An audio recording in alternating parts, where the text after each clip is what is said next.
How to stop people from sharing your post on Facebook. Hello guys, this is Atticus and welcome back to another video. In today's video, I'm going to teach you how you can stop people from sharing your posts on Facebook. So before we begin, if you guys are new to our channel, head down below and hit the subscribe button so you don't miss out on our future videos. Now let's begin. First, open up your Facebook and go to your profile icon on the bottom. Now you should be on your menu. Now tap on the settings icon on the top right corner.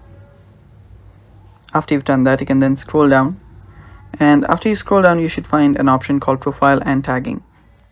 Head over there, and there you'll see an option that says allow others to share your posts on their story.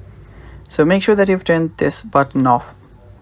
After you've turned the button off, that means now other people will not be able to share your posts on story. And finally, if we head over to our profile and if we scroll down and find our posts, what we can do is we can tap on the three dots on the top right and then tap on edit privacy. After we tap on edit privacy, we can just change this to only me, so other people will not be able to see it and they will not be able to share it as well. And that's how you can stop people from sharing your post on Facebook. Thanks for watching. That's all for today's video. Stay tuned for more, and bye bye.